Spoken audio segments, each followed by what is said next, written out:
আমার ভাইয়েরা, ভিক্ষুক ভিক্ষা করে ভিক্ষার টাকা থেকে আবার মসজিদে দেয় এমন ভিক্ষুকও আছে। কয়দিন আগে আমাকে এক ভাই বললেন যে ভিক্ষুক ওনার কাছে ভিক্ষা চাইছে, হাতের মাঝে একটা ঝোলা একটা বাটি, তো উনি ভিক্ষুকরে কিছু টাকা দিছে।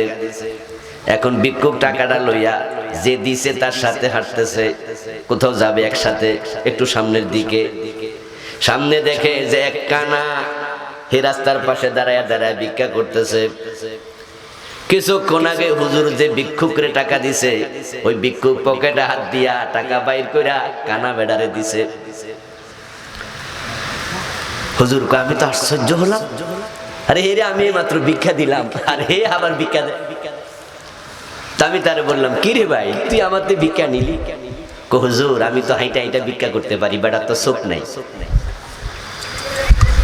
হে তো ভিক্ষা কম পায়, তাই হেরে আমি কিছু দিচ্ছি। সুবহানাল্লাহ বলবেন না? আমার ভাইয়ের, আল্লাহর জান্নাত পাওয়ার জন্য কতজন কতভাবে চেষ্টা করছে, কারণ যার ঈমান আছে সে জানে দুনিয়ার জীবন আমাদের শেষ জীবন নয়। চক্ষু বন্ধ হওয়ার পরে আর একটা জীবন আছে না নাই? ফারীকুন ফিল জান্নাতি ওয়া ফারীকুন ফিস সাঈর। তামাম দুনিয়ার 800 কোটি মানুষ বর্তমানে, এই সবগুলো মানুষ দুই রাস্তার পথিক হয়ে গেছে। একটা রাস্তা চলে গেছে জান্নাতের দিকে, আর একটা রাস্তা চলে গেছে জাহান্নামের দিকে। এই 800 কোটি মানুষ এই দুই রাস্তায় ঢুকে গেছে। এই দুই রাস্তার বাহিরে তৃতীয় কোনো রাস্তা নেই। এখন আমরা কোন রাস্তায় ঢুকতে যাই? চুপ করে থাকলে হবে না, আল্লাহর একটু জানাইয়া দেন, কথাগুলো আমল নামায় রেকর্ড হোক। আমরা যা বলি আমল নামায় রেকর্ড হয় কিনা। মা ইয়ালফিযু মিন কাওলিন ইল্লা লাদাইহি রাকীবুন আতীদ। আল্লাহ তাআলা বলেন, তোমার দুই ঠোঁটের মাঝখান থেকে একেবারে অস্ফুট স্বরে, ছোট্ট আওয়াজে, ক্ষীণ আওয়াজে কোনো শব্দ যদি বেরিয়ে যায়, তোমার পাশের জন যদি নাও শোনে, সেটাও আমল নামায় রেকর্ড হয়ে গেছে। আমরা কোন পথে ঢুকতে চাই? আমরা আল্লাহরে জানাই দিলাম, রেকর্ড তো হইল। আমাদের অন্তরে জান্নাতে যাওয়ার শখ আছে না নাই? হয়তো আমাদের সামর্থ্য কম, কিন্তু শখের কোনো ঘাটতি নাই। এটাও তো দরকার, জান্নাতে যাওয়ার আগ্রহ দরকার আছে না নাই? যার আগ্রহ আছে, প্রচেষ্টা আছে, আল্লাহ কোরআন মাজিদে কি বলেন শুনুন, ওয়াল্লাযীনা জাহাদু ফীনা লানাহদিয়ান্নাহুম সুবুলানা। যারা আমার পথে চেষ্টা করে, তাদেরকে পথ দেখানো আমি আল্লাহর দায়িত্ব হয়ে যায়। আগ্রহ তো থাকা লাগবে, চেষ্টা তো থাকা লাগবে। যে ছাত্র খুব চেষ্টা করে, খাটাখাটনি করে, টিচার বোঝে যে সে কিন্তু ফাঁকিবাজি করে না। চেষ্টা করার পরও ক্লাসে যদি পড়া দিতে না পারে, তখন টিচার কিন্তু হেরে মারে কম। টিচার মনে মনে কয়, ছেলেটা চেষ্টা করছে, ব্রেইন কম, এখন ফিটটা লাভ হইব কি? আর যে ছাত্র পড়া পারে না, টিচার জানে মেধা ছিল, পড়ে নাই, ওরে থাপ্পড় দেওয়ার সম্ভাবনা আছে না নাই? টিচার জানে ফাঁকি দিছে। এখন আমাদের সবার জান্নাতি আমল করার যোগ্যতা সমান হবে না, সবার একরকম। চেষ্টা প্রচেষ্টার স্বাদ নাই, সাধ্য নাই, কিন্তু বন্ধু আগ্রহ আছে, স্বাদ আছে, সাধ্য নাই। আল্লাহ তো দেখে। এখন আমরা আল্লাহকে কমপক্ষে মন থেকে জানাই দিতে চাই যে জান্নাত তুমি বানাইছো, ও আল্লাহ আমি সে জান্নাতে যেতে চাই, তুমি দয়া করে কবুল করো, বলেন আমিন। আর আল্লাহ যদি জান্নাতে যাওয়ার পথ সহজ করে দেয়, তাহলে শয়তান আপনাকে পথ হারা করতে পারবে না। এই জন্য আমরা নিয়মিত হেদায়াত চাই কার কাছে? এর চেয়ে বড় দামি কোনো দোয়ার নাই। সবচেয়ে দামি দোয়ার নাম হলো, আল্লাহ আমার হেদায়াতের পথ দেখাও, ইহদিনাস সিরাতাল মুস্তাকিম। প্রতিদিন কমপক্ষে 17 বার 17 রাকাত ফরজ নামাজ আমরা দোয়া করতেছি। সূরা ফাতিহার মাঝে একটা দোয়া আল্লাহ শুধু শিখাইছে। সূরা ফাতিহা হলো কোরআনের মা।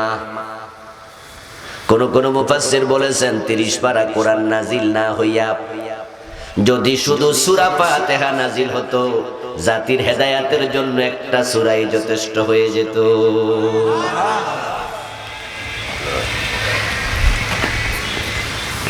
প্রতিদিন আমরা আল্লাহর কাছে কতবার দোয়া করি। ফরজ নামাজ পড়লে 17 বার, সুন্নাহ নামাজ পড়লে আরো বেশি বেড়ে যাবে। প্রতি রাকাতে সূরা ফাতিহা আছেই। দোয়া শুধু একটাই, ইহদিনাস সিরাতাল মুস্তাকিম, আল্লাহ আমার হেদায়েতের পথটা দাও।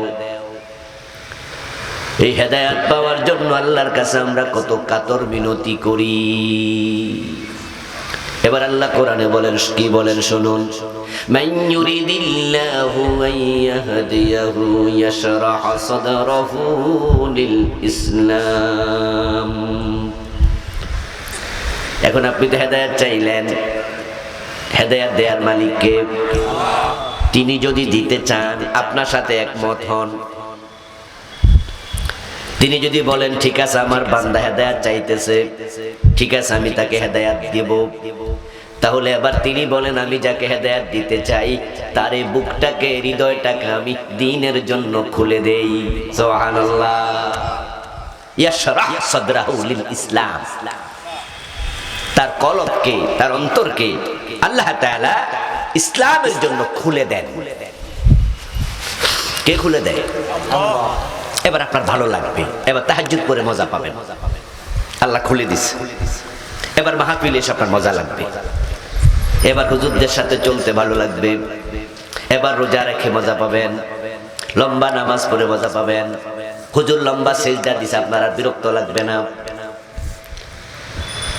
এবার আপনি ইসলামের পথে চলবেন। পকেটের মাঝে 500 টাকা আছে, 500 টাকার মাঝে কোন জায়গায় আছে আল্লাহর জন্য চেয়েছে, ইসলামের জন্য চেয়েছে, আপনি গাড়ি ভাড়া রাইখা বাকি সবটা দিয়ে দিচ্ছেন, মনে কোনো কষ্ট নাই। মাত্র 50 টাকা রাখছেন, হিসাব করছেন বাড়ি যাইতে কত লাগবে, মধুপুর থেকে বাড়ি যাব, হ্যাঁ আমার 50 টাকা এনাফ, 450 টাকা দিয়ে দিচ্ছেন, মনে কোনো কষ্ট নাই। আর আল্লাহ যাকে উল্টাইয়া দেয় তার নামাজ রোজা ইবাদতে আর মজাই লাগে না। নাউযুবিল্লাহ। ومن يريد أن يضله يجعل صدره ضيقا حرجا كأنما يصعد في السماء। আরে কায়তে আল্লাহ বলেন, আল্লাহ যাকে চান পথ হারা করতে, ওমান ইউরিদ আন ইউদিল্লাহু, হেদায়েত দিতে আল্লাহ চায় না, আল্লাহ তার উপর খুশি না হতে পারে নাই। ইয়াজআল সাদরাহু দাইয়াকান হারাজা, তার অন্তরটাকে আল্লাহ সংকুচিত করে দেবেন। এই ডিস্টার্ব করো না, যা ছিল ভালো হতো ছিল।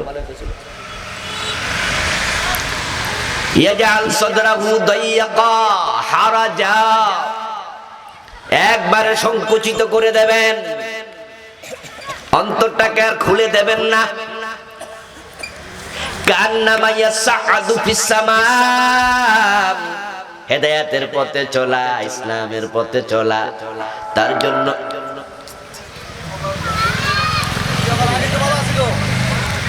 হেদায়েতের পথে চলা তার জন্য এত কঠিন হবে। উদাহরণটা আল্লাহ কি দিলেন খুব ভালো করে খেয়াল করেন। এমন উদাহরণ, আল্লাহু আকবার, 1400 বছর আগে উদাহরণ আল্লাহ দিছে। কান্নামা ইয়াসআদু ফিস সামা, আসমানে উঠা যত কঠিন, হেদায়েতের পথে চলা তার জন্য হবে তত কঠিন। আজ থেকে 1400 বছর আগে হেলিকপ্টার ছিল, কথা কয় না, বিমান ছিল, রকেট ছিল, তো মানুষ ওই সময় আসমানে উঠতো কেমনে? উদাহরণ তো এটা আজকের না, গতকালকের না, নাসার বিজ্ঞানের আবিষ্কারের পরে না, এটা তো 1400 বছর আগের। এর মানে হলো তৎকালে আকাশে উঠা ছিল অসম্ভব, উঠার জন্য শুধু একটা মাধ্যম ছিল, উপরের দিকে মানুষ উঠতে চাইলে জোরে লাফ মারতো, যে যত জোরে লাফ মারতো সে তত বেশি উঠতো, যেটাকে হাই জাম্প বলা হয়। কেউ 3 হাত কেউ 5 হাত উপরের দিকে উঠতো। এবার রেজাল্ট দেখুন, যে উপরের দিকে উঠবে যত, দপাস করে পড়বে তত। এর মানে তৎকালীন যুগে আসমানে উঠতে পারতো না লাফ ছাড়া। লাফ দিয়ে উপরের দিকে ওঠো, 5 হাত উঠছো, উঠতে দেরি পড়তে আর। ঠিক ইসলামের পথে চলা আমি আল্লাহ তোমার জন্য অত কঠিন করে দেব। মা বাবা কিলাইয়াও ঘুম থেকে তুলতে পারে না, ফজরের নামাজ পড়ে না, এই খাট থেকে তুলে দিলে আরেক খাটে ঘুমিয়ে যায়, এমন আছে না? আপনার কাছে ইসলামটাকে বিরক্ত লাগবে, আলেম ওলামা মজা লাগবে না, ইসলামের কথা ভালো লাগবে না, মসজিদে যাইতে মন চাইবে না, মাহফিলে ধাক্কায় আনতে পারবেন না। জুমার দিন লোকের ধরায়, সমাজের ধরায় মসজিদে যাবে, কিন্তু বারবার ঘড়ির দিকে তাকাবে, কত তাড়াতাড়ি বের হওয়া যায়, যায় সবার পরে, দৌড় মারে সবার আগে। এমন অনেক মুসল্লি আছে না নাই? ফির মসজিদে মজা লাগে না। আবার আলহামদুলিল্লাহ আলহামদুলিল্লাহ কিছু মুসল্লি এমন পাবেন, জুমার দিন সকাল 10টা, 10:30, 11টা বাজে মসজিদে ঢুকে গেছে, হুজুর নামাজ শেষ করেছে, দেখা যায় সব মুসল্লি বের হয়েছে, উনি এখনো বের হয় নাই। জান্নাত চাইলে পাওয়া যায় না, আল্লাহর রহমত লাগবে। এই জন্য জান্নাতে যাওয়ার জন্য সাধ্য 2টা জোগাড় করুন। আল্লাহর কাছে বারবার বলুন যে আল্লাহ আমি জান্নাতে যেতে চাই। আমার বন্ধু, এই জান্নাত আল্লাহ তাআলা মানুষকে দেবেন, তাই তিনি বানিয়ে ফেলেছেন। এটাই হলো আমাদের আকীদা, তিনি জান্নাত বানাইছেন। কিন্তু কিছু কিছু পথহারা মানুষ আছে, ফিরকায়ে দাল্লাহ মুতাজিলা সম্প্রদায় বলে জান্নাত আল্লাহ বানাবে, এখনো বানায় নাই। ওদের কথা ভিত্তিহীন। বরং কোরআনে আছে উইদ্দাত লিল মুত্তাকিন, উইদ্দাত মাজি সিগা, মুত্তাকিদের জন্য জান্নাত বানানো হয়ে গেছে। কানাত লাহুম জান্নাতুল ফিরদাউসি নুজুলা, কানাত ফেলে মাজি, তাকুনু ফেলে মুজারে, অতীতকালের শব্দ। জান্নাতুল ফিরদাউস মুমিনদের জন্য আমি আল্লাহ বানায়া রেখেছি। জান্নাত রেডি আছে, এখন যাওয়ার জন্য আমাদের প্রস্তুত হওয়া দরকার, ঠিক না? যার মেয়ের বিয়ে, ছেলের বিয়ে, 500 মেহমান দাওয়াত দিছে,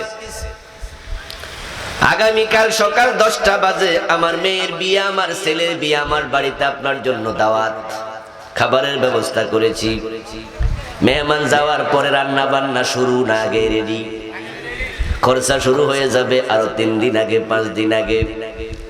সকাল 10টায় মেহমান আসবে, তাই বাড়িওয়ালা গৃহস্থ সকাল 9টা বাজে রান্না শেষ, এখন পরিবেশন হবে প্রস্তুত। মেহমানের দিকে তাকায়া থাকে, মেহমান আসতেছে কিনা। ঠিক আমার আল্লাহ মেহমানদারির জন্য জান্নাত বানায়া রেডি করে আমাদের দিকে তাকায়া আছে। জান্নাতের পথে আমরা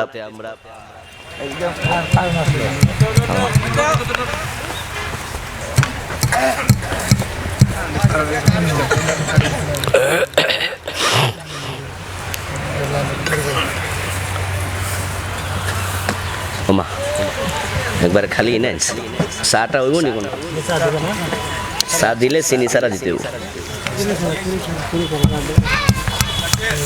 কারেন্ট গেল না, আইলো কোনটা? চলে গেছে।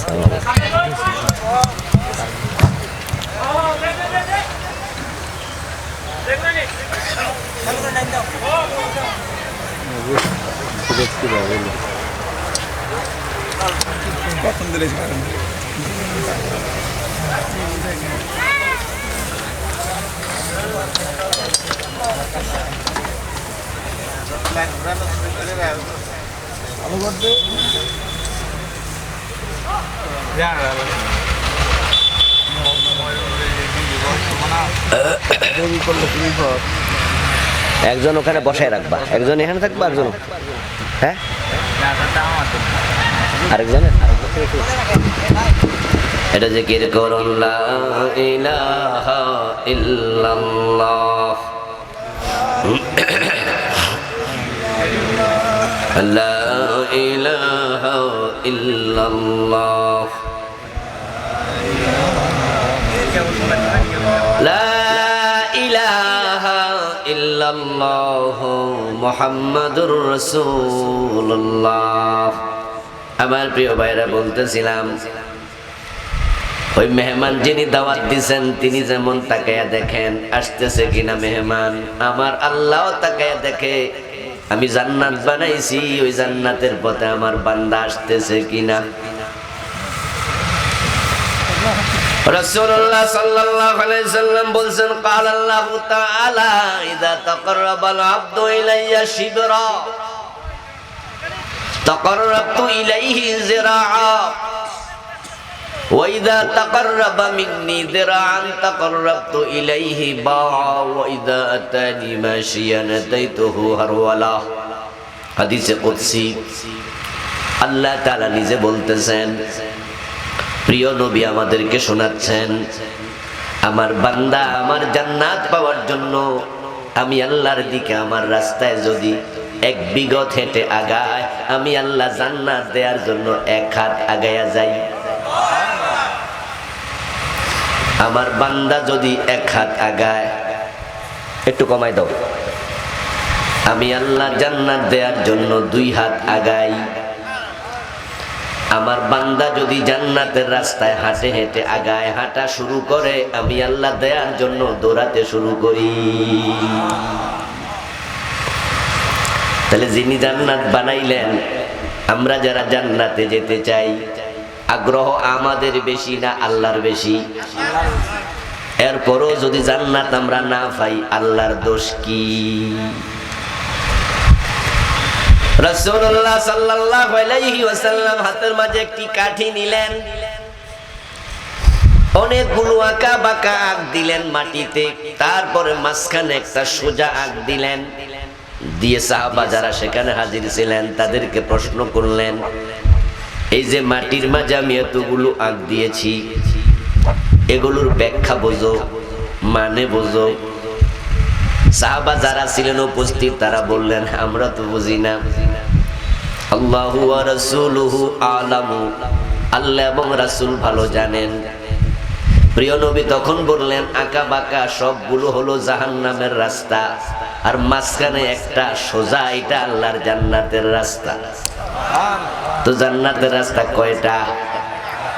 সোজা না বাঁকা? এরপরও জান্নাতে যাইতে না পারলে আল্লাহর দোষ কি? উনার দেয়ার আগ্রহ বেশি, রাস্তাও বানাইছে কম, মাত্র একটা, আবার এটা সোজা। এবার বলুন তো, লাখ লাখ নবী দুনিয়া আসছে, মানুষকে জান্নাতের পথে ডাকছে, জাহান্নামের পথে ডাকার জন্য কোন নবী আসছে? আলেম ওলামারা মানুষকে জান্নাতের পথে ডাকতেছে। এত মাহফিল বাংলাদেশে আলহামদুলিল্লাহ, প্রতিটা মাহফিলে জান্নাতের পথে ডাকা হয়। 2.5 লাখ থেকে 3 লাখ মসজিদ প্রতি জুমাতে জান্নাতের পথে ডাকা হয়। এরপরও যদি আপনি জান্নাতের পথ না চিনেন, আল্লাহর দোষ আপনি কেমনে দেবেন? এখন যে আল্লাহ জান্নাত বানাইলেন, নবী পাঠাইলেন, রাস্তা সোজা করে দিলেন, তিনি সূরাতুল বুরুজের 11 নম্বর আয়াতে বলেন, এই জান্নাত যদি তোমরা পেতে চাও তাহলে দুটি কাজ তোমাদের করতেই হবে। ইন্নাল্লাযীনা আমানু ওয়া আমিলুস সালিহাতি লাহুম জান্নাত, যে ঈমান আনবে এবং নেক আমল করবে, আমি আল্লাহ তাকে জান্নাত দিয়ে দেব। সুবহানাল্লাহ। জান্নাতে যাওয়ার জন্য দুটি কাজ করতে হবে, 1 নাম্বার ঈমান, 2 নাম্বার নেক আমল। এই দুটি কাজ যদি আপনি করেন, আল্লাহ ওয়াদা দিয়েছে তিনি জান্নাত দেবেন। কোরআনে 1টা 2টা 3টা 4টা না, অনেক আয়াত একই কথা আল্লাহ বারবার বলেছেন, ঈমান আনো, নেক আমল করো, জান্নাত জান্নাত জান্নাত। এখন জান্নাত যিনি দেবেন তিনি 2টা শর্ত দিয়েছে। বিষয়টাকে সিরিয়াসলি নিতে হবে, হালকা ভাবে নেওয়া যাবে না। এখন শর্ত দিয়েছেন আল্লাহ কয়টা? সবাই বলুন, জোরে বলুন। 1 নাম্বার কি? 2 নাম্বার? 1 নাম্বার ঈমান, 2 নাম্বার নেক আমল। এই 2টা শর্ত। এখন বাংলাদেশে হাজার হাজার লোক আছে শর্ত পূরণ করে না, মাগনা জান্নাত খোঁজে। অথচ আল্লাহ যা বলেন আল্লাহর কথার মাঝে কোনো হেরফের নেই। আমার ভাইয়ারা, মসজিদে গিয়ে আল্লাহর সেজদা দেয়, আবার মাজারে যাইয়া পীরের পায়ে সেজদা দেয়, এমন নামাজিও আছে না নাই? এর ঈমান আছে না গেছে? অন্যের পায়ে সেজদা দিলে শিরিক হয়, কারণ সেজদার মালিক একমাত্র কে? ওয়াকাদা রাব্বুকা আল্লা তা'বুদু ইল্লা ইয়্যাহু। আল্লাহর ফয়সালা হলো আল্লাহ ছাড়া কারো ইবাদত করা যাবে না। এখন সেজদা হলো একটা ইবাদত, তাই সেজদা দিতে হবে শুধু কাকে? এখন যে আল্লাহরেও দিল, আবার দরবারে যাইয়া পীরের পায়ে দিল, 2 জায়গায় সেজদা দেয়াতে শিরিক হয়ে গেল। আর যে শিরক করে তার ঈমান থাকে না। আমাদের কাদিয়ানী সম্প্রদায়ের ভাইয়েরা 5 ওয়াক্ত নামাজ পড়ে, রমজানে রোজা রাখে, হজের সময় অনেকেই হজ করে, যাকাতের সময় অনেকে যাকাত দেয়, তাদের টুপি আছে, দাড়ি আছে, পাজামা পাঞ্জাবি পাগড়ি সব আছে, কিন্তু তারা বিশ্ব নবীকে শেষ নবী মানে না। তাই তারা কোরআন মাজিদের সাথে সাংঘর্ষিক চিন্তা লালন করার কারণে নামাজ রোজা হজ যাকাত সব থাকার পরেও তারা কাফের হয়ে গেছে। তামাম দুনিয়ার সব আলেম, হক্কানি আলেম একমত, কাদিয়ানী সম্প্রদায় কাফের। অথচ তাদের মসজিদও আজান কামত। ঈমান হারাম হলে তো আপনার সব শেষ। জান্নাতে যাওয়ার প্রথম শর্ত ঈমান। এখন ঈমানের দাবি করে 5 ওয়াক্ত নামাজের 1 ওয়াক্ত পড়ে নাই এমন মুসলমানও বাংলাদেশে আসেনি? আপনাদের এলাকায় নাই? অনেকে নিজের ঘরেই আছে, বাবা নামাজি, ছেলে বেনামাজি, শুধু জুমার নামাজে যায়। 5 ওয়াক্ত নামাজের 1 ওয়াক্ত পড়ে না। রমজানে 30টা রোজা ছিল, একটা রোজা রাখে নাই এমন মুসলমানের সন্তানও বাংলাদেশে। ওয়াক্তিয়া নামাজ তো পড়েই না রে ভাই, জুমার নামাজটা পর্যন্ত পড়ে না এমন জালেমও আছে, জুমার নামাজটা পর্যন্ত পড়ে না। অথচ আপনি তাকে জিজ্ঞাসা করবেন, এই মিয়া কি শুরু করছো, নামাজ কালাম পড়ো না, জান্নাতে কি যাইবা না? মুস্কি হাসি দিয়ে বলবে, চাচা কি যে কোন, জান্নাতে যাবো না তো যাবো কই? তো কেমনে যাইবা জান্নাতে? পিছল খাইয়া পড়লো তুমি পশ্চিম দিকে পড়ো না, কাইতুয়া দক্ষিণ দিকে পড়ো। ওয়াক্তিয়া নামাজ দূরের কথা, জুমার নামাজও তো যাও না। তখন কেউ কেউ আছে কান্দের মাঝে দোতরা নিয়া গানে গানে শোনাইয়া দেবে, আছেন আমার মুক্তার, আছেন আমার ব্যারিস্টার, শেষ বিচারের হাইকোর্টেতে তিনি আমায় করবেন ফাঁস। আছেন, আমি পাপী, তিনি জামিনদার, নামাজ কালাম লাগবে না। ওনার পীর সাহেব হুজুর কইছে, তোরে ছাড়া আমি বেহেশতে যাব না। এই জন্য মুরিদ হওয়ার আগে মাঝে মাঝে নামাজ পড়তো, এখন মুরিদ হওয়ার পরে মোটেও পড়ে না। আগে সেজদা দিত আল্লাহরে, এখন দেয় পীরের পায়ে। এমন মুরিদ হাজার হাজার বাংলাদেশে। জান্নাতে যাওয়ার শখ আছে, কিন্তু ঈমানটাই নাই, আমলই নাই। ও প্রিয় ভাইয়ারা, অথচ আল্লাহ দিয়েছেন শর্ত 2টি জান্নাতে যাওয়ার জন্য। 1 নাম্বার ঈমান, 2 নাম্বার নেক আমল। এই 2 শর্ত পূরণ যদি আপনি না করেন, আপনার কপালে জান্নাত নাই। ইব্রাহিম আলাইহিস সালামের বাবা আজর, যারা জানেন তারা জবাব দেবেন, আজর জান্নাতি না জাহান্নামী? কারণ ঈমান নাই, মুশরিক ছিল, মূর্তি পূজা করত। অথচ ছেলে কত বড় নবী। ইন্নী জাইলুকা লিন্নাসি ইমামা। ইব্রাহিমকে আল্লাহ বলো, ইব্রাহিম আমি বিশ্ব মানবতার জন্য তোমারে নেতা বানাইছি। হাসরের ময়দানে সব মানুষ উলঙ্গ উঠবে। ইব্রাহিম আলাইহিস সালাম এমন এক আল্লাহর নবী, এত সম্মানিত নবী, প্রিয় নবী সাল্লাল্লাহু আলাইহি সাল্লাম বলেন আমি নিজে উলঙ্গ উঠব, সব মানুষ উলঙ্গ, হুফাতান ওয়া উরাতান ওয়া গুরলা। আল্লাহ সর্বপ্রথম ইব্রাহিমকে জান্নাতের কাপড় পরাবেন, তারপর আমি নবী মুহাম্মদকে পরাবে। দেখেন আল্লাহর সম্মানের দিক থেকে, জান্নাতের পোশাক পাওয়ার দিক থেকে ইব্রাহিম বিশ্ব নবীর চেয়ে এগিয়ে। এটাকে ফজিলতে জুজি বলা হয়। আল্লাহ একটা ক্ষেত্রে ইব্রাহিমকে এত সম্মান দিয়েছেন, অথচ ওই নবীর বাবাটা জান্নাত কপালে নেই। নূহ আলাইহিস সালাম জান্নাতি, উনার ছেলে কেনান। কেনান কি ঈমান নাই? ঈমান নাই। নবীর ছেলে জাহান্নামী। লূত আলাইহিস সালামের স্ত্রী জাহান্নামী হবেন। স্বামীর সাথে এক বিছানায় ঘুমাইছে, বাতরাইন্দা খাওয়াইছে, রুটি বানাইয়া খাওয়াইছে, কত খেদমত করছে, স্বামীর বাচ্চা পেটে ধারণ করেছে, এক কম্বলের নিচে ঘুমাইছে। কিন্তু বউ জাহান্নামী, স্বামী নূহ। লূত জান্নাতি, নূহ আলাইহিস সালামের বউ জাহান্নামী। আবার তাকায়া দেখেন ফেরাউন জাহান্নামী, আসিয়া জান্নাতি, কারণ আসিয়ার ঈমান আছে।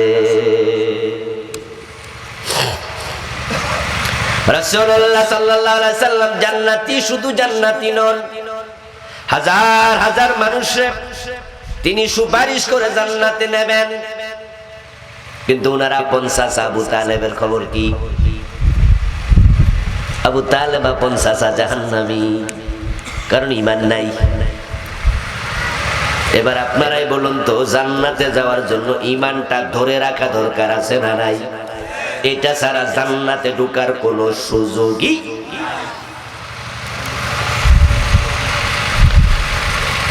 হাসরের ময়দান থেকে আল্লাহ তাআলা মানুষকে যখন জান্নাতে যাওয়ার জন্য ঘোষণা দেবেন, বলবেন যাও জান্নাতে ঢোকো, ফাদখুলি ফি ইবাদি ওয়াদখুলি জান্নাতি, জান্নাতে ঢোকো। এখন জান্নাতে ঢোকার জন্য একটা ইমিগ্রেশন আছে। হাসরের ময়দান থেকে জান্নাতে যেতে হলে একটা ব্রিজ পার হওয়া লাগবে। ব্রিজের নাম হলো ফুলসেরাত। কানা আদাক্কা মিনাশ শারা ওয়া হাদ্দা মিনাস সাইফ। এটা হলো চুলের চেয়ে চিকন, তলোয়ারের চেয়ে ধারালো। ইউদরাবু সিরাতু বাইনা যাহরানাই জাহান্নাম। হাসরের মাঠে জাহান্নামকে হাজির করা হবে। জাহান্নামের পিঠের উপরে ফুলসেরাত বানানো হবে। নিচে থাকবে জাহান্নাম, উপরে থাকবে ফুলসেরাত। জাহান্নামের আগুন হবে কালো, চিকন হবে চুলের চেয়ে বেশি, তলোয়ারের চেয়ে ধারালো। যে ব্যক্তি এটা চোখে দেখতে চায় তার ঈমানের আলো লাগবে। ঈমান নাই তো ভুল জায়গায় পায়ে দেবে, নিচে জাহান্নামে পড়ে যাবে। এজন্য কোরআনে আল্লাহ বলেন, ইয়াউমা তারাল মুমিনিনা ওয়াল মুমিনাতি ইয়াসআ নূরুহুম বাইনা আইদিহিম ওয়া বিআইমানিহিম বুশরাকুমুল ইয়াউম জান্নাতুন তাজরি মিন তাহতিহাল আনহার। আওয়াজ দিয়া বলেন সুবহানাল্লাহ। প্রিয় নবী মুহাম্মদ সাল্লাল্লাহু আলাইহি সাল্লাম, সেদিন আপনি দেখতে পাবেন জান্নাতি মানুষগুলো যখন জান্নাতের দিকে রওনা দেবে, ফুলসেরাতের গোড়ায় তখন যারা যাবে তখন তাদের বুকের দিক থেকে এবং ডান পাশ থেকে নূর, ঈমান যাদের আছে ঈমানের নূর চমকাতে শুরু করবে। ইয়াসআ নূরুহুম বাইনা আইদিহিম ওয়া বিআইমানিহিম। যার ঈমান আছে তার নূর বের হবে, সে ফুলসেরাত দেখবে। আর যার ঈমান নাই, তার নূর নাই, সে জাহান্নামে পড়ে যাবে। তাই জান্নাতে যেতে হলে ঈমান লাগবেই। এখন এই ঈমানের কি খবর? কয়জন মানুষের বর্তমান ঈমান আছে? হিসাব করলে দেখা যায় এখন নামাজওয়ালা, রোজাওয়ালা, হজওয়ালা, যাকাতওয়ালা আছে, কিন্তু ঈমানওয়ালা নাই, খুব কমে গেছে। 1000 মুসলমান, হিন্দু বৌদ্ধর কথা বলছি না, 1000 মুসলমান যদি আপনি ডাইকা আনেন, তার মাঝে ঈমানওয়ালা 1-2 জন আছে কিনা সন্দেহ। 1000-এর মাঝে 1-2 জন আছে কিনা সন্দেহ। অবস্থা খুব খারাপ, খুব খারাপ। قال النبي صلى الله عليه وسلم تكون بين الساعات فتن كقطع الليل المظلم يصبح فيها الرجل مؤمنا فيمسي كافرا। প্রিয় নবী বলেছেন কিয়ামতের আগে ফিতনা আসবে চারদিক থেকে। সূর্য ডুবলে যেমন অন্ধকার চারদিক থেকে আসে, ওই ফিতনার জামানায় মানুষগুলো সকাল বেলায় মুমিন থাকবে, সন্ধ্যা বেলায় কাফের হয়ে যাবে।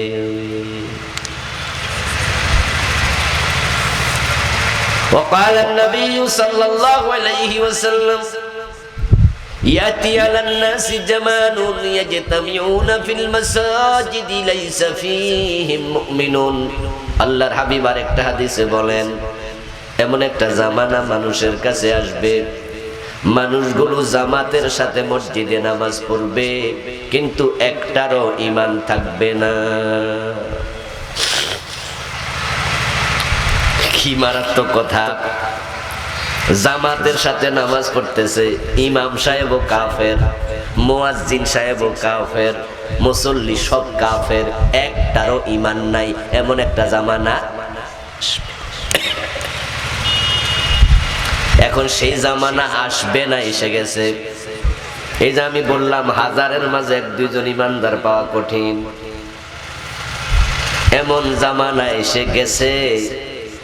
আমি নিজেও এমন মসজিদ চিনি যে মসজিদের ইমাম, মুয়াজ্জিন, মুসল্লি সব কাফের, সব কাফের। এমন মসজিদ আপনারা চিনতে চাইলে চলে যান ঢাকার বকশীবাজারে, ঢাকা আলিয়া মাদ্রাসার কাশগড়ি হলের সামনে একটু পিছনে গেলে, একটু আগাইলে রাস্তার পাশে দেখবেন কাদিয়ানীদের কত সুন্দর মসজিদ। ইমাম ও কাদিয়ানী, মুয়াজ্জিন ও কাদিয়ানী, মুসল্লি সব কাদিয়ানী, নামাজ পড়ে 5 ওয়াক্ত, একটারও ঈমান নাই। প্রশ্ন হতে পারে কেন ঈমান নাই? তারা না আযানের মাঝে বলে আশহাদু আল্লা ইলাহা ইল্লাল্লাহ আশহাদু আন্না মুহাম্মাদার রাসূলুল্লাহ। এই কালেমা পড়লে না মানুষ মুমিন হয়। তোদের মুয়াজ্জিন তো আযান দেয়, এবং আত্তাহিয়াতু যখন পড়ে নামাজিরা, আত্তাহিয়াতুর মাঝে আছে না আশহাদু আল্লা ইলাহা ইল্লাল্লাহ ওয়া আশহাদু আন্না মুহাম্মাদান আবদুহু ওয়া রাসূলুহু। এই কালেমা পড়লে না মানুষ মুমিন হয়, তো নামাজিরা কাফের হবো কেমনে? ও আমার বন্ধু, যেই লোকটা মসজিদে গিয়ে আত্তাহিয়াতুর মাঝে দোয়া পড়ছে, কালেমা পড়ছে, নামাজ শেষে পীরের পায়ে সিজদা দিছে, এই বেটার ঈমান আছে না গেছে? তো আত্তাহিয়াতু পড়া লাভটা কি? ঈমান বুঝে নাই। গিরিশচন্দ্র সেন যখন কোরআনের তরজমা করে লা ইলাহা ইল্লাল্লাহ, এই আয়াত সে পড়ে নাই, বলে নাই, লিখে নাই, গবেষণা করে নাই, মুমিন হইছে। তো পড়লে বুঝি মুমিন হয়? ঈমান আনার জন্য, ঈমান রাখার জন্য কিছু ক্রাইটেরিয়া আছে, শর্ত আছে। ঈমান আপনাকে বুঝতে হবে। সকালবেলা মুমিন থাকবে, সন্ধ্যাবেলায় কাফের হবে কেন? ঈমান মানে হলো এ কোরআন মাজিদের বিসমিল্লাহর বা থেকে মিনাল জিন্নাতি ওয়ান নাসের সিন পর্যন্ত যত হরফ আছে, যত বিধান আছে, সবগুলো আমি মানলাম। এই কথা বলার পরে কালেমা পড়ো, এর আগে কালেমা পড়লো মুমিন না। নবী মুহাম্মদ শেষ নবী নয়, গোলাম আহমদ কাদিয়ানো নবী, নাউজুবিল্লাহ। কাদিয়ানি সবাই বলে গোলাম আহমদ কাদিয়ান নবী, আবার কয় লা ইলাহা ইল্লাল্লাহ মুহাম্মাদুর রাসূলুল্লাহ। কালেমার কোনো দাম নাই, কারণ সে কোরআনের 4টা অক্ষর অস্বীকার করে বসেছে। মা কানা মুহাম্মাদুন আবা আহাদিম মির রিজালিকুম ওয়ালাকিন রাসূলুল্লাহি ওয়া খাতামান নাবিয়্যিন। খালিফ তামিম খাতাম খাতাম খাতামান নবিয়্যিন। আল্লাহ ঘোষণা দেয় আমার নবী মুহাম্মদ শেষ নবী। রাসূলুল্লাহ বলেন আমার পরে আর কোনো নবী নাই। এখন কাদিয়ানীরা এখানে পেছ লাগালো, কোরআনের 4টা অক্ষরকে তারা অমান্য করলো। রাসূলুল্লাহ হাদিস বলেছেন 1400 বছর আগে আমি শেষ নবী, আমার পরে নবী নাই। আল্লাহ 1400 বছর আগে কোরআনে বলে আমার নবী শেষ নবী। 1835 সনে গোলাম আহমদ কাদিয়ান জন্ম নিল। সে বয়স হওয়ার পরে দাবি করলো সে নবী। আজ থেকে মাত্র 250 বছর আগে, এখন এই 250 বছর আগে লোকটাকে আমি নবী, একদল মুসলমানের সন্তান তাকে নবী মনে করলো। অথচ 1400 বছর আগে আল্লাহ বলছে মুহাম্মদের পরে আর নবী নাই। এখন তারা নতুন নবী মানলো, তাদের ঈমান শেষ হয়ে গেল। কোরআনের এক অক্ষরও যদি কেউ না মানে তার ঈমান থাকবে না। ঈমান হলো অঙ্কের মতো, 10 লাইনের অঙ্ক, 9 লাইন ঠিক হইছে, 1 লাইন ভুল হইছে, 10-এ কত? আরেক ছাত্র 9 লাইন ঠিক লেখছে, 10 লাইনের মাঝে 5 লাইন ঠিক আছে, 5 লাইন ভুল, সে পাবে কত? কথা বলেন, যারা বোঝেন কথা বলেন। আরেক ছাত্র 10 লাইনে 10 ভুল করছে, সে পাবে কত? আরেক ছাত্র অঙ্কটা লেখে নাই, সে পাইছে কত? হিন্দুরা কোরআন মানেই না, কাফের। আরেকজন 29 পারা মানি, 1 পারার কি খবর? কই পারা মানি না, তুইও কাফের, ঠিক না? আরেকজন 113 সূরা মানি, 1 সূরা ওইটা মানি না, তুইও কাফের। আরেকজন আমি 4 অক্ষর মানি না, কাফের। একজন 1 অক্ষর মানি না, সে কি? অঙ্কের মতো 1 ভুল হইল 0। এজন্য ছোটকাল আমরা যখন মক্তবে কালেমা পড়ছি, কালেমায়ে তাইয়্যিবা, কালেমায়ে শাহাদাত, কালেমায়ে তামজিদ, কালেমায়ে তাওহীদ, ঈমানে মুফাসসাল, ঈমানে মুজমাল পড়েছে না? আমানতু বিল্লাহি কামা হুয়া বিআসমাইহি ওয়া সিফাতিহি ওয়া কাবিলতু জামিয়া আহকামিহি ওয়া আরকানিহি। এটা হলো ঈমানে মুজমাল, সংক্ষিপ্ত ঈমান। আমি আল্লাহর উপর ঈমান এনেছি, তিনি যেমন জাত এবং নামের সাথে তেমন। এরপরে এবার কি বলছেন? ওয়া কাবিলতু জামিয়া আহকামিহি, এবং আমি আল্লাহর যত হুকুম আছে সব হুকুম মেনে নিয়েছি। এখন এই হুকুমের মাঝে একটাও যদি না মানো, তোমার ঈমান আর নেই। আমার কথা বুঝলে একটু জবাব দেবেন। শয়তান ইবলিস বর্তমানে সে মুমিন না কাফের? শুরু থেকে কি কাফের ছিল? সে ইবাদত করতে করতে করতে করতে ফেরেশতাদের সাথে মিলেমিশে থাকতো, অথচ সে ছিল জিন। কোরআনে আছে কানা মিনাল জিন। আল্লাহ যখন বলছে আদমরে সিজদা করো, সে ফেরেশতাদের সাথে একসাথে সেখানে ছিল। সে আল্লাহর কথা শুনে নাই, আদমরে সিজদা করে নাই। ফাসাজাদাল মালাইকাতু কুল্লুহুম ইল্লা ইবলিস, সব ফেরেশতা সিজদা দিল, ইবলিস দিল না। এবার আওয়াজ দিয়ে বলুন তো, ইবলিসের ঈমান আছে না গেছে? আল্লাহর কয়টা আইন মানে নাই? তাহলে বোঝা যায় আল্লাহর যত আইন আছে সবটা মানার নাম ঈমান।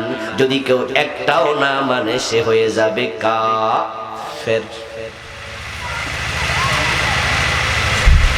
ইবলিস আল্লাহর একটা আইন মানলো না, ঈমান তার থাকলো না। এখন কোরআনে আছে চোর ধরে হাত কাটো, আছে না নাই? 50 বছরে কয়দিন মানছেন?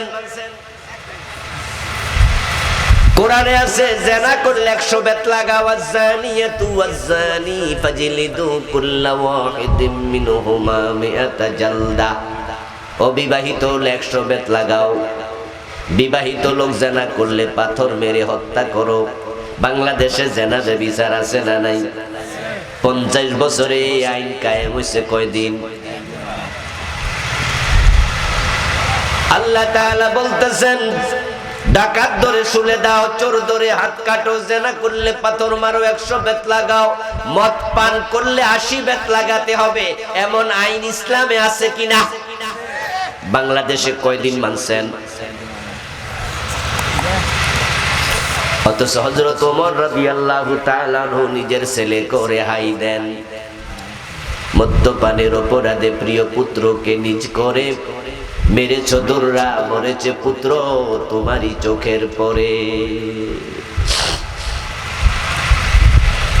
শয়তান একটা মানল না, তার ঈমান শেষ। আর আমরা ডজন ডজন মানি না, শুধু তো মানে না তা নয়, বরং আমরা যারা মানতে বলি তাদেরকে মৌলবাদী বলে গালি দেয়।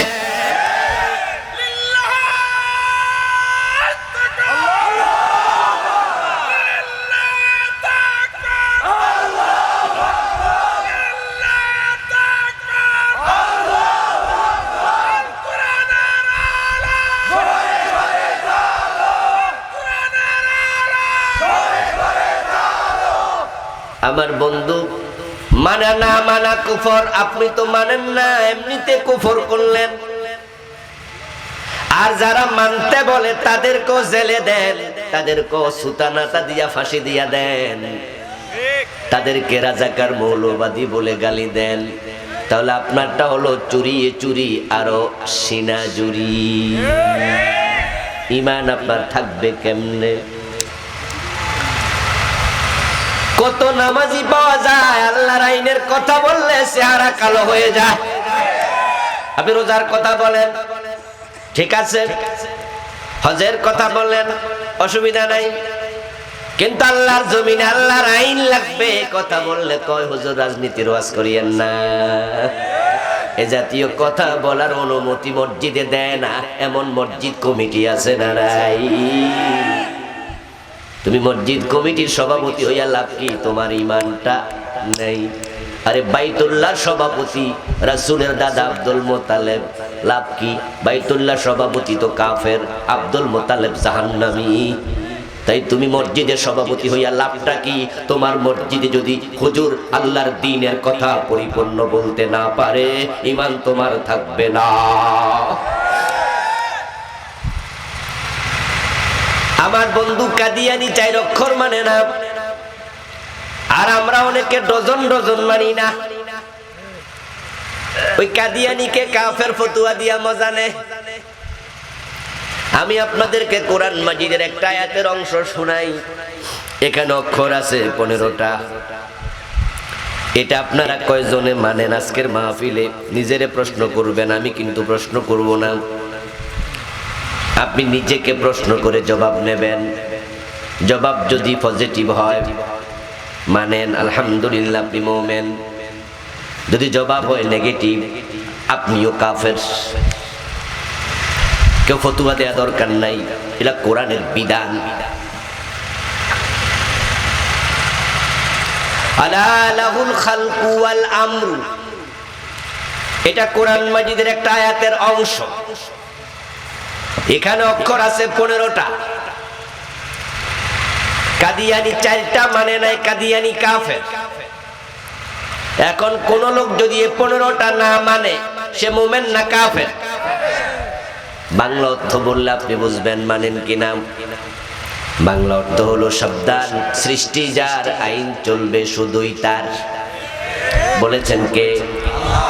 এবার একটু আওয়াজ দিয়ে বলুন তো, সৃষ্টিকার, আইন চলবে কার? 50 বছরের বাংলাদেশে আল্লাহর আইন চলে না ব্রিটিশ আইন চলে? তো আপনি আল্লাহর আইনের পক্ষে যদি থাকতেন, আপনি তো ইসলামের পক্ষে ভোট দিতেন, মিছিল করতেন। কিন্তু আপনি ইসলামের পক্ষে, আল্লাহর আইনের পক্ষে কয়টা মিছিল করছেন? কয়দিন ভোট দিছেন? কয়দিন দাওয়াতি কাজ করছেন? নাকি যারা ব্রিটিশ আইনের পক্ষে তাদের কর্মী, তাদের সমর্থক? যদি তাদের পক্ষে থাকেন, এই 15 আয়াতের 15 অক্ষর আপনি মানেন না।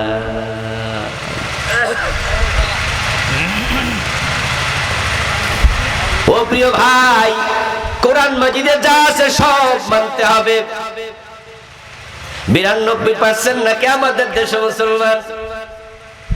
আমি বলি এগুলো তো কাজীর গরুর মতো কেতাবে আছে, গোয়ালে নাই। এই সমস্ত মুসলমান ভোটার লিস্টে আছে, বাস্তবে নাই। এত মুসলমান লাগে না, শুধু 51% থাকলে কোরআনের আইনে বাংলাদেশ চলার কথা। আরে 92 লাগে না।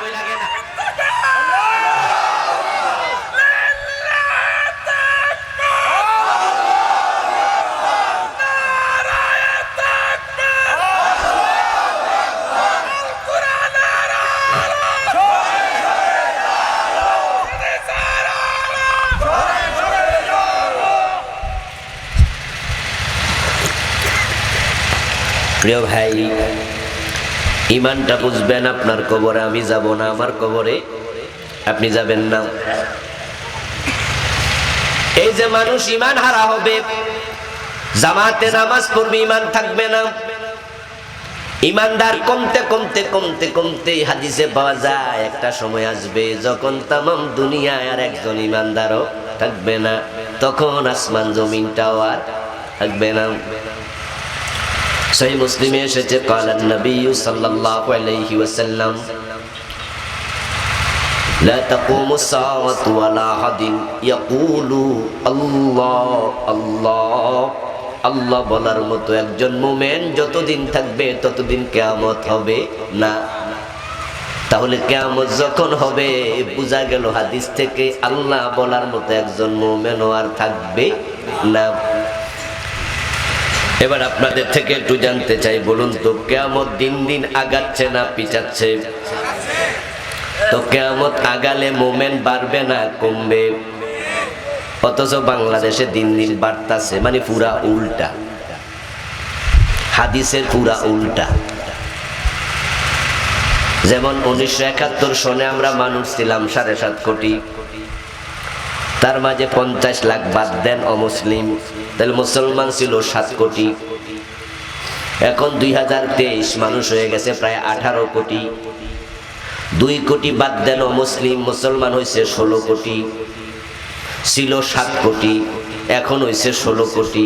10 বছর পরে এই সংখ্যা কমবে না আরো বাড়বে, 20 বছর পরে কমবে না আরো বাড়বে। তো কিয়ামতের আগে তো মুসলমান কমার কথা, বাংলাদেশে শুধু বাড়তাছে উল্টা। হাদিস হলো একজন মুমিন থাকলে কিয়ামত হবে না। তা আমরা তো 16 কোটি আছি, তাহলে আমরা ঠেলায় তো কিয়ামত বন্ধ, ঠিক না? আর দুনিয়াতে তো কিয়ামত আইব না, শুধু বাংলাদেশীদের ঠেলা। আসলে মোটেও তা নয়, মোটেও তা নয়। ওই যে আমি বলছি, হাজারের মাঝে 1-2 জন মুমিন আছে কিনা সন্দেহ। قال النبي صلى الله عليه وسلم إن العبد لا يتكلم بالكلمة من سخط الله لا يلقي لها بالا يهوي بها في جهنم। রাসূলুল্লাহ সাল্লাল্লাহু আলাইহি সাল্লাম বলেন, আল্লাহর বান্দা এমন কথা বলবে যে কথা বলার কারণে তার ঈমান চলে যাবে, অথচ সে জানেই না সে কাফের হয়ে গেছে। কথাটা সে সিরিয়াসলি বলে নাই, হালকামি করে বলেছে, খুব বুঝে শুনে গবেষণা করে বলে নাই, নরমাল ভাবে বলে দিছে। তবে মিন সাখাতিল্লাহ, ওই কথার কারণে আল্লাহ তার উপর নারাজ হয়ে গেছে। ইয়াহবি বিহা ফি জাহান্নাম, তার জাহান্নামে ফেলে দিছে। ওই কথাটা ছিল কুফরি কালাম, যে কথা কইলে ঈমান চলে যায়, সে এমন কথা বলে ফেলেছে। এমন কথা বলে বলে লাখ লাখ মানুষ ঈমান হারা হয়ে যাবে। বাংলাদেশে এটাই চলছে। এখন তো কুফরি কালামের অভাব নাই।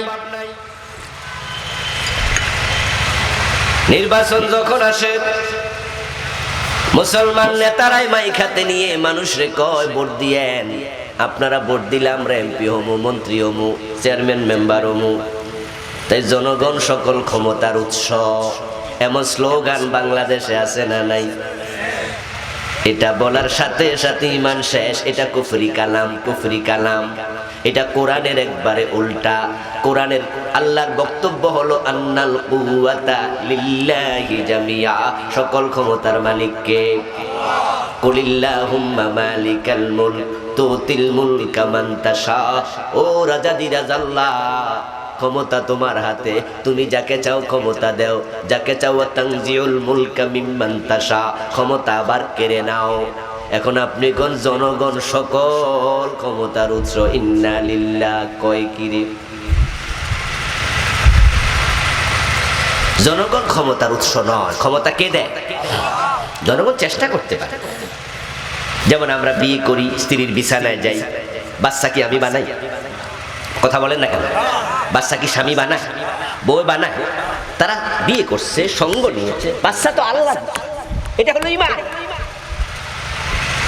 এখন কোন স্বামী স্ত্রী যদি বলে হ্যাঁ আমরা এত বিয়ে করলাম, আমরা এত বিছনায় গেলাম, তো বাচ্চা আল্লাহ কেমনে দিল? বাচ্চা তো আমরা দিছি, ঈমান থাকবে? তোমরা ওসিলা দিয়েছে কে? তো জনগণ ওসিলা, কিন্তু মালিক কে? তোমায় খাতে নিয়ে তুমি কি বললা, এমন কথা কইলা। আল্লাহ আসমান থাইকা কয়, তো জনগণ সব ক্ষমতার উৎস হলে আমি আল্লাহর কামটা কি? আস্তাগফিরুল্লাহ।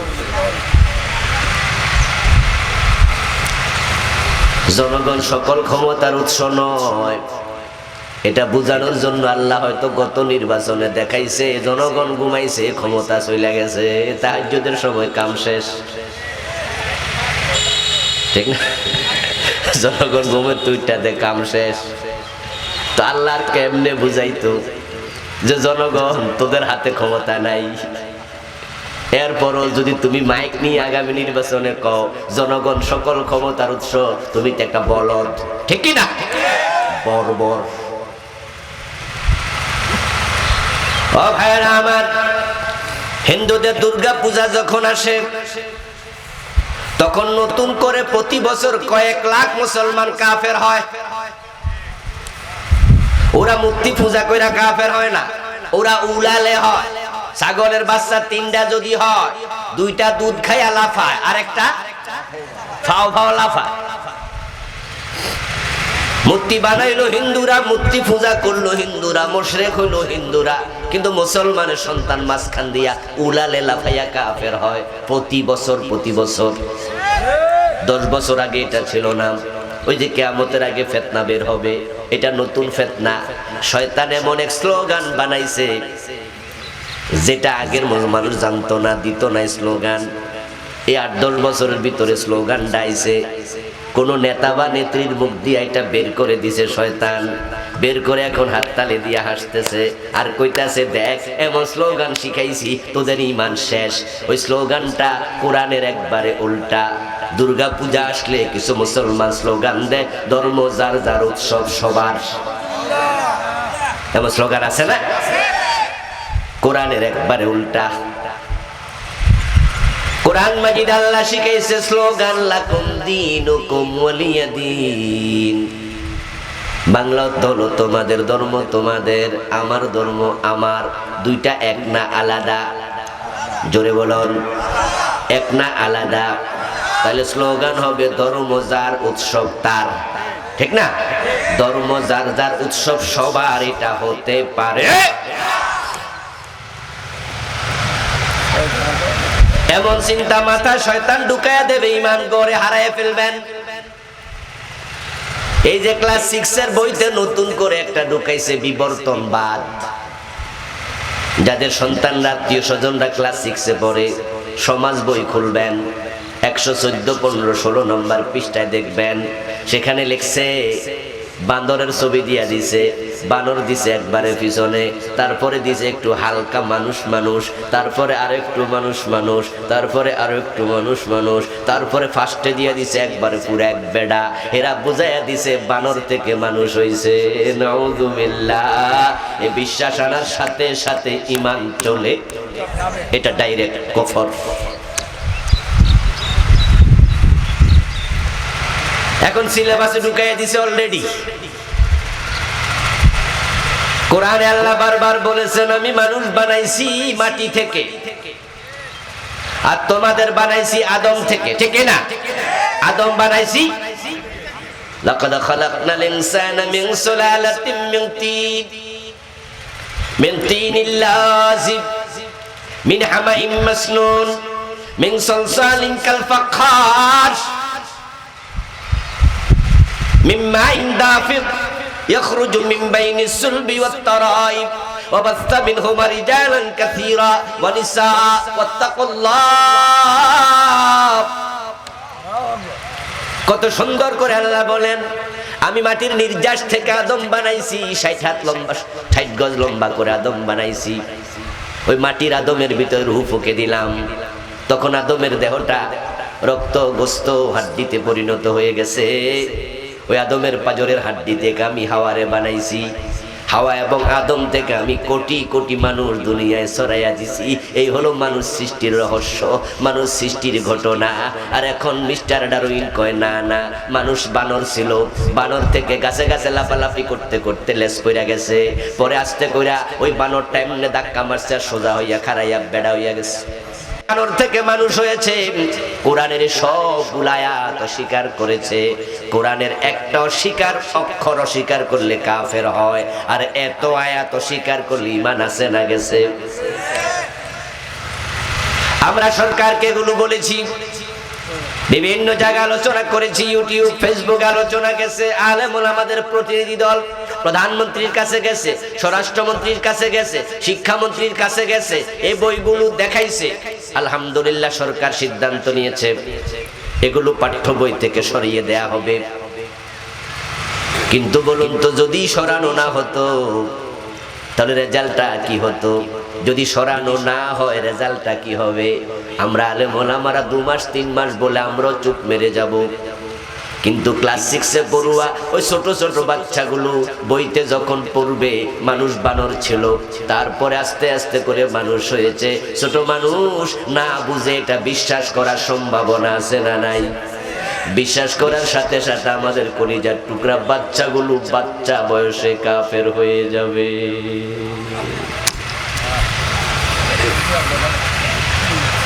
যারা 6-এ কাফের হয়ে যাবে তারাই তো 7-এ উঠবে, ঠিক কিনা?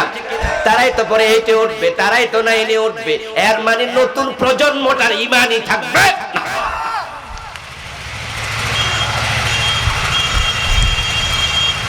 সরকার সিদ্ধান্ত নিয়েছে এটা চেঞ্জ করবে, চেঞ্জ করুক, কিন্তু আমাদের কথা আছে। এখন এই চেঞ্জ করতে গেলে কোটি কোটি টাকার বই নতুন বানাতে হবে। দেশের টাকা কেন ভর্তুকি দেয়া হবে? বরং যারাই ষড়যন্ত্র করেছে, এই কুফরি লিখেছে, ওদের আইনের আওতায় এনে বিচার করে তাদের জরিমানা করা দরকার আছে না নাই? তাহলে ভবিষ্যতে কোন জালেম আর নতুন করে ষড়যন্ত্র করার সাহস? মানুষ কুফরি করবে দিন দিন। কেমনে কুফরি করবে? ঈমান মানুষের চলে যাবে মোট 10টা কারণে। এই বইটা নতুন লিখছি, গত অক্টোবরে আসছে মার্কেটে, নাম দিয়েছি ঈমান, কুফর ও শিরিক, নিফাক। এই বইতে আমি 10টি কারণ লিখেছি যার ঈমান চলে যাবে 10 কারণে। প্রথম কারণ কুফর। এতক্ষণ যা বলেছি ওই কুফরি হয় 56 কারণে। এটা ঈমানের একবারে বিপরীত। ঈমান বাঁচাতে হলে কুফর চিনতে হবে। কথা বোঝেন নাই? যখন আপনি কুফর করবেন না, ঈমানটা থাকবে। আর কুফরি করলে কালেমা পড়লে ঈমান থাকে না। 56 কারণে কুফরি হয়। 1 মিনিট করে বললো তো 56 মিনিট লাগবে, সময় আর কই। দ্বিতীয় কারণ হচ্ছে ঈমান যাওয়ার শিরিক। বাংলাদেশে শিরিক আছে না নাই? এ নিয়ে আলাদা একটা বই লিখছি 5-6 বছর আগে, নাম দিয়েছি প্রচলিত শিরিক ও তা থেকে বাঁচার উপায়। 29টা শিরিক লিখেছি যেগুলো বাংলাদেশে এখন চলমান আছে। 29টা।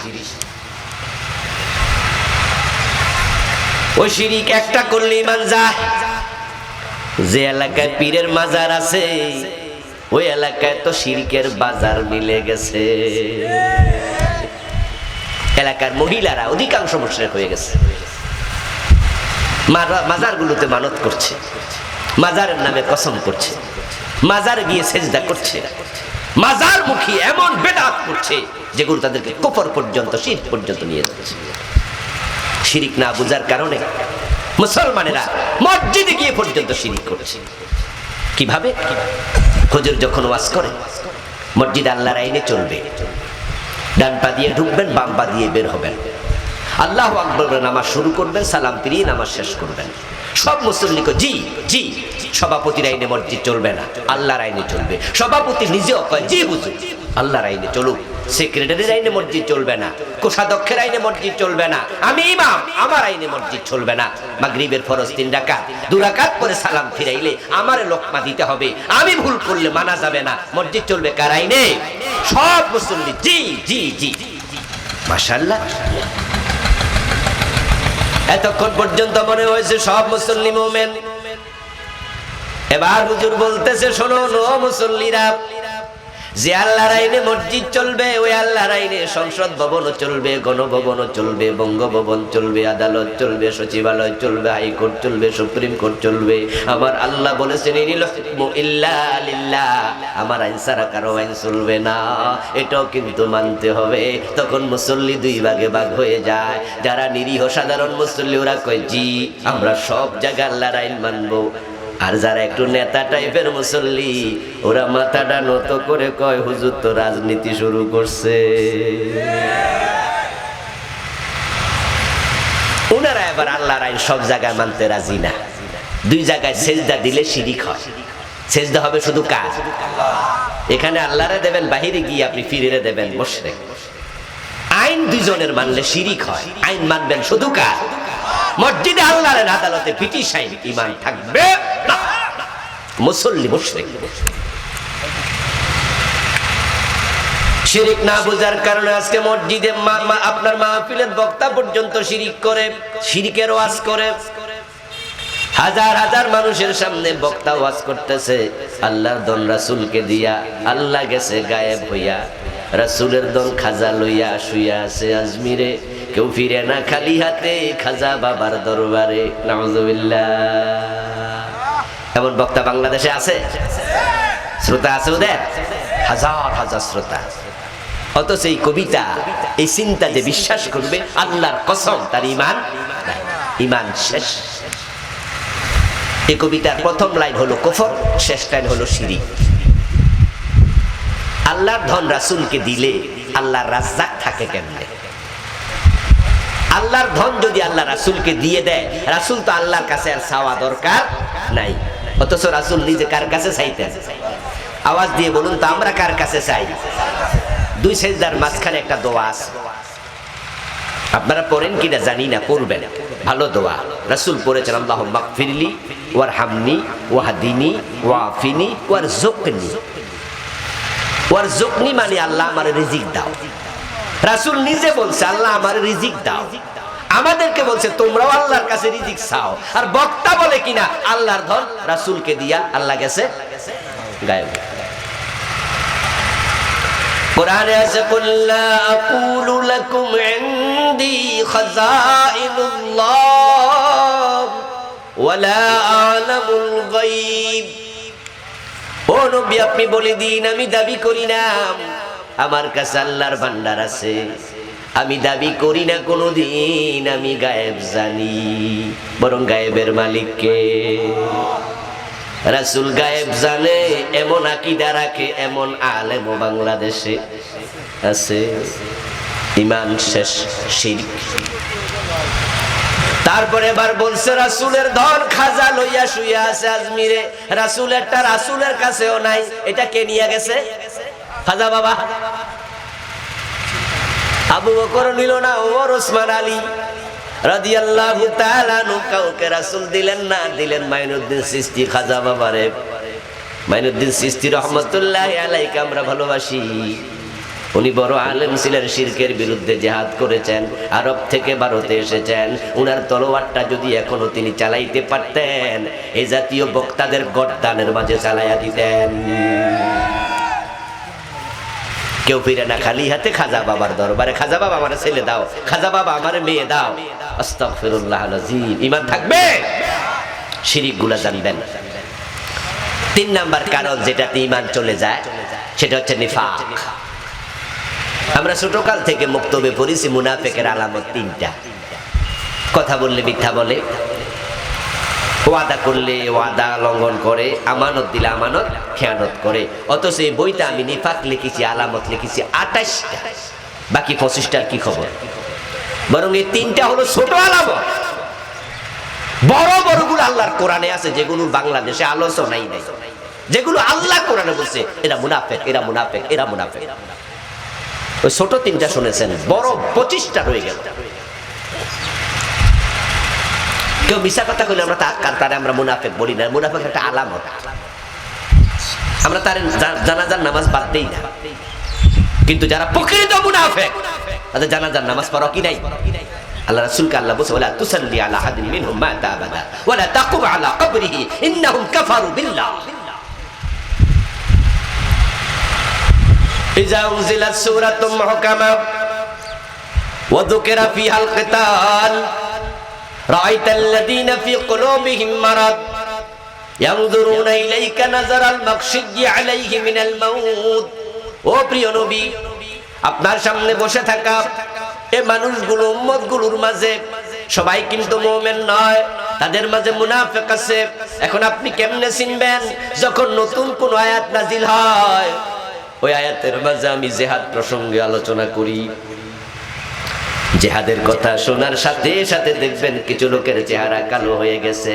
ফি কুলুবিহিম মারাদুন, বুঝে নেবেন তাদের অন্তরের মাঝে ঝামেলা আছে।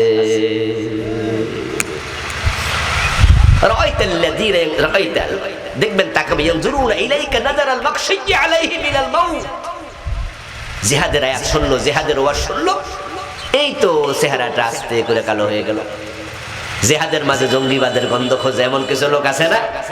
জিহাদের কথা শুনলে ভালো লাগে না, রাজনীতি রাজনীতি মনে হয়, অথচ জিহাদের সাথে জঙ্গিবাদের কোনো সম্পর্ক নাই। জঙ্গিবাদ হারাম, জিহাদ করা ফরজ। রাসূল নিজে ৭ যুদ্ধের সেনাপতি ছিলেন, রাসূলের সব সাহাবী মুজাহিদ ছিলেন। রাসূল হজ করেছেন জীবনে একবার, জিহাদ করেছেন ৭ যুদ্ধে ২৭ বার, সেনাপতি ছিলেন। মুসলমান জিহাদ যখন ভুলে গেছে তখনই মাইর খাওয়া শুরু। আর জিহাদ যখন ছিল, অর্ধ দুনিয়া পৃথিবীতে মুসলমানদের হাতেই ছিল। স্পেন হাতে ছিল, ইটালির হাতে ছিল, রোম সাম্রাজ্য মুসলমানরা শাসন করেছে। এই ভারত উপমহাদেশ শাসন করেছে ১১০০ বছর, স্পেন শাসন করেছে ৭০০ বছর। জিহাদ মানে মানুষ মেরে গাছে ঝুলানো নয়, জিহাদ মানে ৫০০ জায়গায় একসাথে বোমাবাজি করা নয়, জিহাদ মানে আদালতে বোম ফুটায় বিচারক হত্যা করা নয়, জিহাদ মানে সিনেমা হলে বোমা মেরে সাধারণ মানুষ মারা নয়। জিহাদ মানে হলো অন্যায় যেখানে প্রতিরোধ, সেখানে অন্যায় করব না, সহ্য করা হবে না, মুখে বলবো, অন্তরে চিন্তা করব, হাতে কলমে লিখবো, প্রয়োজনে তলোয়ার হাতে নেব।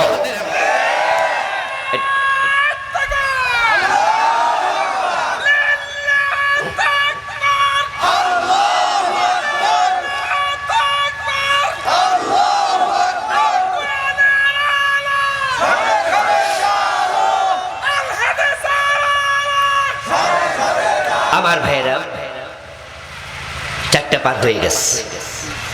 আরেকটি আয়াত বলে আমি আলোচনা ইতি টানব। এই শিরক, নিফাক, কুফর এগুলো চিনতেই হবে আপনাকে, বাঁচতে হলে জানতে হবে। এই স্লোগানটা হলো এইডসের। এই জন্য আমরা এখন একই সিরিজ ডাক্তাররা 2 জনকে ব্যবহার করে না, কারণ যদি কারো গায়ে এইডসের জীবাণু থাকে, ওই সিরিজ আপনাকে ঢুকালে তার মাধ্যমে আপনারও এইডস হয়ে যেতে পারে।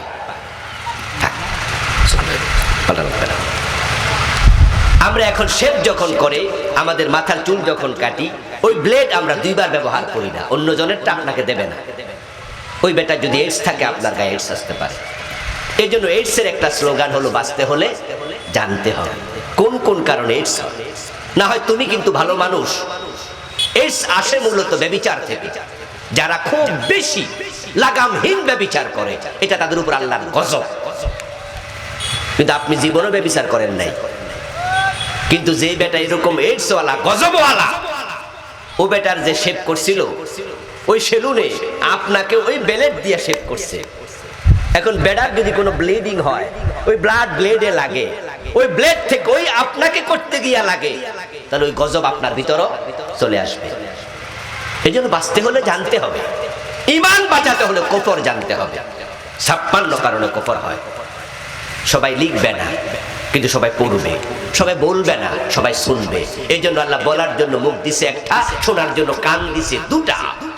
সবাই বক্তা হবে না, কিন্তু সবাই শ্রোতা হতে পারবে। আল্লাহ সবাইকে লিখার যোগ্যতা দেয় না, কিন্তু চোখ দিয়েছে, পড়ার যোগ্যতা তো আছে। পড়া কি নফল না ফরজ? তলাবুল ইলমি ফরিদা আলা কুল্লি মুসলিম, মৌলিক লেখাপড়া ফরজ। কুফর গুলো জানবেন, শিরিক গুলো জানবেন, নিফাক গুলো জানবেন। ইযা কিলা লাহুম তাআলাউ ইলা মা আনজালাল্লাহু ওয়া ইলার রাসূল রাআইতাল মুনাফিকিনা ইয়াসুদ্দুনা আনকা সুদুদা। আরে আল্লাহ মুনাফিক আর কেমনে চিনাইতো? ডাইরেক্ট এখানে নাম বইলা দিছে, রাআইতাল মুনাফিকিন। যারা মুনাফিক, ও নবী আপনি কেমনে চিনবেন? শুনুন, যখন তাদেরকে বলা হবে কোরআনের দিকে আসো, ইযা কিলা লাহুম তাআলাউ ইলা মা আনজালাল্লাহ, আল্লাহ যা নাজিল করেছে ওই কোরআনের কাছে আসো, ওয়া ইলার রাসূল, রাসূলের হাদিসের কাছে আসো। কেন আসবা? লিয়াহকুমা বাইনাহুম। অন্য আয়াতে আল্লাহ বলেন, ব্যাখ্যা দিচ্ছেন, এই কোরআন হাদিস দিয়ে আমরা হুকুম দিতে চাই, আইন বানাতে চাই। কোরআন হাদিস দিয়া সমাজ চলবে, ব্যক্তি চলবে, রাষ্ট্র চলবে, আদালত চলবে, কোরআন হাদিস দিয়া দেশ চলবে। এই কথা বলবেন যারা মুনাফিক, তারা এই কথাতে রাজি হবে না। এখন আল্লাহর আইনের ব্যাপারে আপনারা কে কে রাজি হন নাই, নিজের প্রশ্ন করেন। আপনি মুনাফিক। এখন বাংলাদেশে আল্লাহর আইনের পক্ষে কয় পার্সেন্ট লোক আছে হিসাব করেন। এই যে 100 জন মুসলমান, তার মাঝে 4-5 জন, 7 জন, 8 জন পাবেন, বাকি সবগুলো আস্তে করে সরে যাবে, বলবে এত ঝামেলায় আমি নাই। এই নেফাক গুলো চিনবেন। বলুন তো, যদি কুফরি থাকে, শিরক থাকে, নিফাক থাকে, আপনি বুঝেন যে আমার ভিতরে এটা এখনো আছে, তাওবার সুযোগ এখনো আছে না নাই? জাদ্দিদু ঈমানাকুম বিকাউলি লা ইলাহা ইল্লাল্লাহ। এগুলো বাদ দিয়ে নতুন করে কালেমা পড়েন, মুমিন হবেন, ইনশাআল্লাহ জান্নাত পাবেন। নেক আমল, নেক আমল, নেক আমল। দ্বিতীয় শর্ত, নেক আমল করুন, নামাজ ছাড়বেন না, কবিরা গুনাহ করবেন না। অথচ আজকের মাহফিলে এমন ভাই আছে যে টাকনুর নিচে কাপড় পরে বসে আছে। পুরুষের জন্য টাকনুর নিচে কাপড় পরা হারাম, কবিরা গুনাহ। দিন একবার দাড়ি কামায়, এমন লোক আছে, দাড়ি কামানো কবিরা গুনাহ। মিথ্যা বলবেন না, ওজনে কম দেবেন না, মালে মেজাল মিশাবেন না, সুদে টাকা লাগাবেন না, সুদে ব্যাংকে চাকরি করবেন না, সুদের সাক্ষী হবেন না, সুদ যারা লেনদেন করে লিখক হবেন না, ঘুষ খাবেন না, ওজনে কম দেবেন না, মালে বেজাল দেবেন না, পরের জমি দখল করবেন না, বোনের হক বোনকে দিয়ে দেন, ধরে রাখবেন না, স্ত্রীর মহারানাটা আদায় করে দিন। বলা তো যায় না কখন মরে যান। তাহলে আল্লাহর সামনে যাওয়ার পর আপনি স্বামী হবেন না, হবেন আসামি। এই জন্য নেক আমল গুলো যত্ন নিন, বেদাত ছেড়ে দেন। বেদাত করলে নেক আমল কবুল হয় না, হারাম খাইলে নেক আমল কবুল হয় না। এই দুটা থেকে নিজেকে বিরত রাখেন, ইবাদত যা করছেন কবুল হবে ইনশাআল্লাহ। বাংলাদেশে বেদাতের অভাব নাই। এই নিয়ে আমি একটি বই লিখেছি, 38টা লিখেছি বই, কয়েক বছর আগে লিখেছি বই। আপনি পড়ে অবাক হবেন, হ্যাঁ সেই কাম তো আমিও করি। হাদিস দেখবেন আমি লিখেছি, হাদিসগুলো বেদাত করলে আমল কবুল হওয়া বন্ধ হয়ে যায়, হারাম খাইলে আমল কবুল হওয়া বন্ধ হয়ে যায়। এই জন্য নেক আমল করতে চাইলে আগে হারাম থেকে নিজেকে মুক্ত করতেই